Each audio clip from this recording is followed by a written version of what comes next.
So Don't Lose Sight has certainly taken on a life of its own over the past year or so, and Yeah. must have been pretty surreal to see it pop up in a Microsoft commercial. What was going through your minds when you saw that for the first time?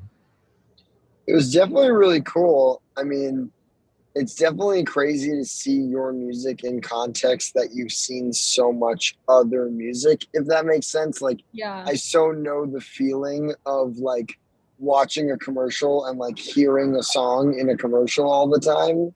And then, like, same thing with radio, like the sound of what it sounds like to hear a song in the context of it being on the radio. And there is definitely something like a little unnerving about like it being like, oh wait, that's like my voice. And like even like down to the way that like I in was very commercials comfortable they with kind that. of like they like chop up the song a little bit. Like they usually do like an edit of it where it like goes to the chorus or something faster than it does normally. Like they do that with songs and you're used to hearing that done to like some of your favorite songs that you then hear.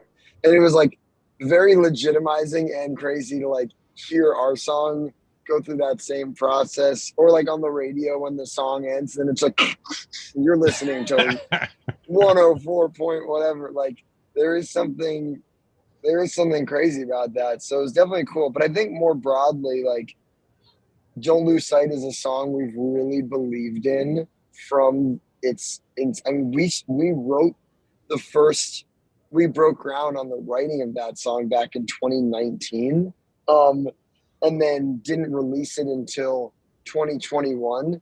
But even once we released it, it gained. We just really believed that that song was going to do big things for us to some degree.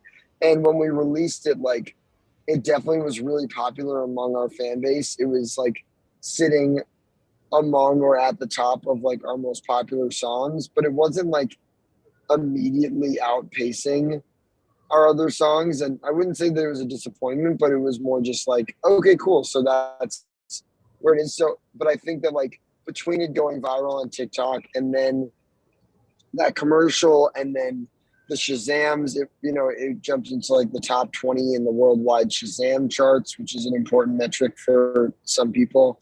And then started getting all this radio play. I think it was just like this moment of like realizing it's almost like the message of Don't Lose Sight, even if at first it didn't quite break through into like the expectations of like a really big needle moving moment for us that we thought it was going to be. Even like 3 years after we wrote it and 6 months after it came out, it still managed to have that moment. And so that was like really validating and exciting.